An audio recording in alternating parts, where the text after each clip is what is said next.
Passek, FlyFish Fanatic, and welcome to my tying bench.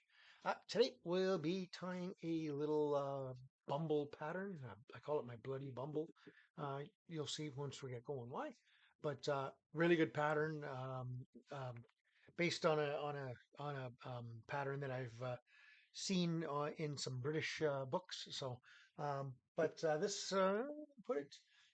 this video is also, whenever this video goes out, I'm not sure when it's going to go out, when I'm going to have it edited, but I'm kind of hoping to have this one done for Sunday, which is July 30th or 31st, something like that. You'll have 1 week to put in to win a copy of the Osprey Fly Box. Really good book. Lots of tons and tons of really good patterns in it from some awesome tyers from the Osprey Fly Club out of BC. So if you want to win this, just make a comment on this video. Like I said, it'll be open for 1 week from the date that I publish it. Make a comment on this video about what kind of flies you'd like to see me tie, and yeah, whether that's salmon, steelhead, tropical, trout, rivers, lakes, whatever. So, okay. So let's get going on to today's video. Gonna switch over. I'm gonna turn that light off for those I'm gonna be blind. I'll turn that one on so you guys can see it a bit better. There we go. So in the vise today we have a Hends BL254N in a size 8. Any good strong nymph hook will do really well here. For the thread, I'm going to be using some Semperfli Black Nanosilk 12-aught. For the tail, I'm going to be using some Semperfli Floss in red. For the rib, I'm going to be using some Semperfli 0.2 mil Bright Silver wire. For the body, I'm going to be using some Semperfli Dirty Bug yarn in straight black. For the main hackle, I'll be using just some black hackle, cock hackle. And then for the front portion of the hackle or collar, I'll be just using some strung saddle in red. So let's get her going here. So just start my thread as usual.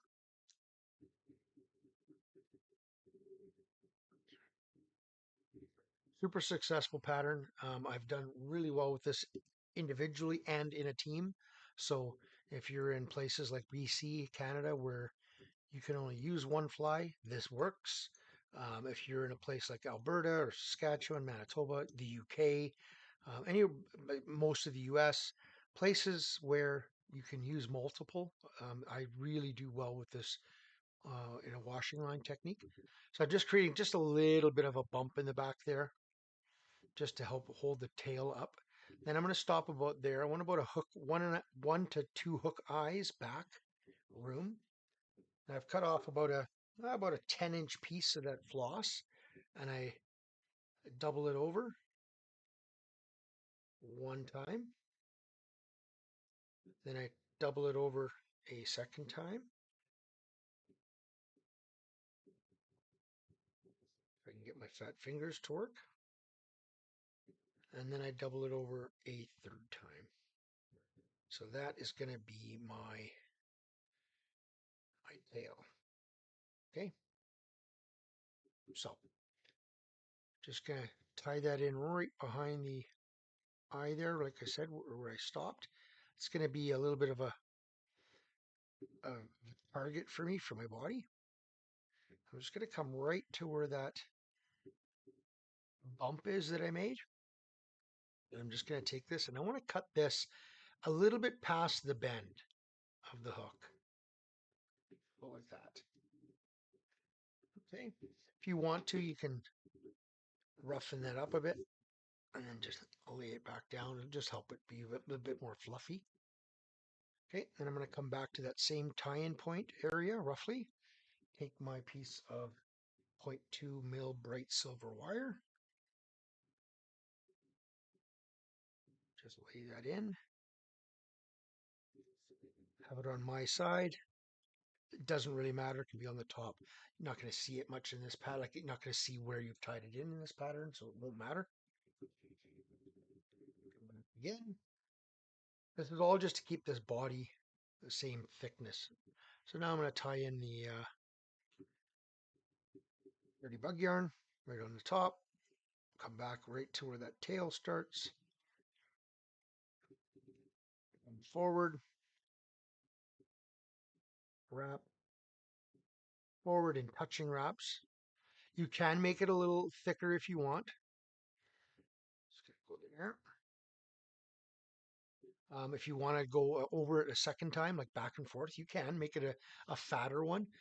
I find that the thinner ones are work better for me. But that doesn't mean that wherever your area is, that the trout or the fish may want something a little thicker. So now I'm going to take my piece of black hawk hackle. Just going to strip off all the under fluff there. I'm going to tie this in by the butt. So I'm going to wax my thread.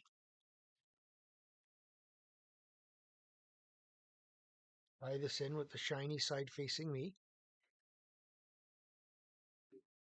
So I've tied it in, tied it forward, and I'm going to put the stem back and then go back over top of it. Okay, and then I'm going to find that. See right there? I'm just going to put that off. Piece of stem, come on. There we go. Then I am going to grab my knuckle plier. Grab a hold of that. Just going to make sure I'm stroking all my materials back. I want this to flow backwards, so excuse my hand if it's in the way there.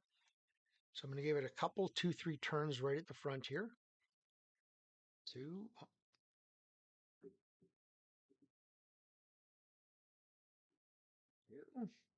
And then I'm going to open it up as I come back. More. I take my wire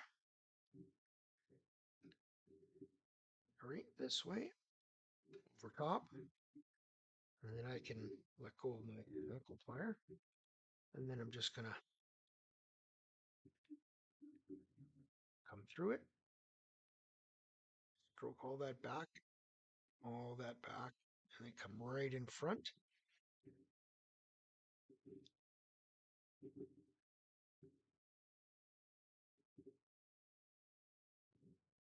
Turns to make sure that is secure. Helicopter off. Just going to stroke all this back and go over top of it just a little bit, just to sweep that back. Okay, and then I'm going to go to the back here and find my piece of hackle. The other side here.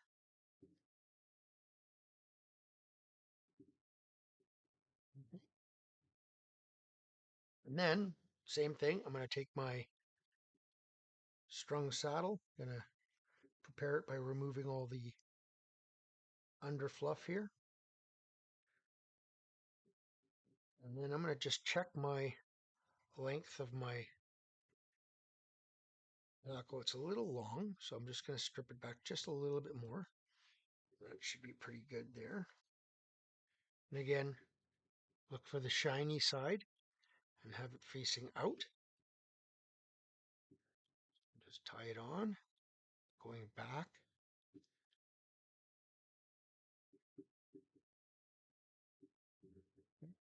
Try most of the time to go back with my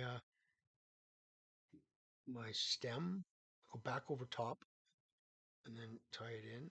I just find it just makes just that much stronger, right? So, same thing, hackle plier,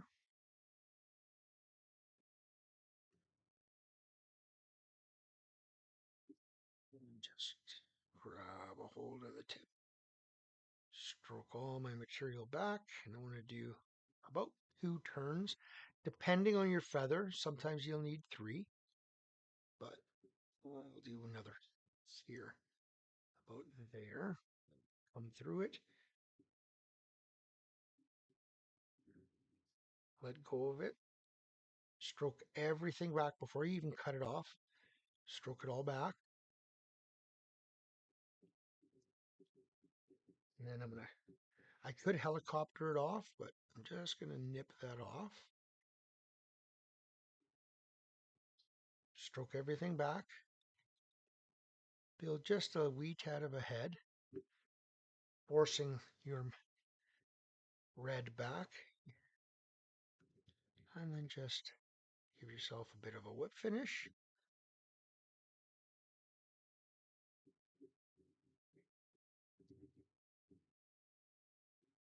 And then I like taking my brush and just brushing through, making sure nothing's hot. And there it is. The finished fly. I'm gonna actually turn this down a little bit. Let's see. Yeah, there you go. You can see that a little bit better. So that's yeah, that's the finished fly. That's a little attractor butt section, and then a little bit of red in the front there. Just helps make it stand out. That silver wire. You can use a floss or a micro metal or something like that for a thread for a counter wrap as well. But I prefer the wire. It just helps hold the whole thing together a little bit better. Yeah. So this is fairly slow. I like fishing these, like I said, on a team especially, and then like with a fab at the point, and then one of these, and then maybe a wet fly or something like that, just a little wet fly of some sort, or a little a spider pattern or something like that. But yeah, it's good to make these look a little scruffy, a little bit disheveled looking. When they get in, they'll pulsate. This will pulsate really. It'll pulsate really, really well. But having it a little disheveled is not bad. I even sometimes will take my Velcro and get in there and get that dirty bug yarn a little fluffier, fuzzier, and yeah, go from there. So hope you guys enjoyed that. If you did, give it a thumbs up. If you subscribed, thank you. Um, if you haven't, please consider doing so. And if you want a chance to win, yeah, it's kind of hard to see on this small thing, but if you want a chance to win the Osprey Fly book, make sure you are subscribed. You must be subscribed. And that you make a comment on this video, and it'll be open for 1 week after this video posts. So good luck to all. Tie lines. See you guys on the next time video.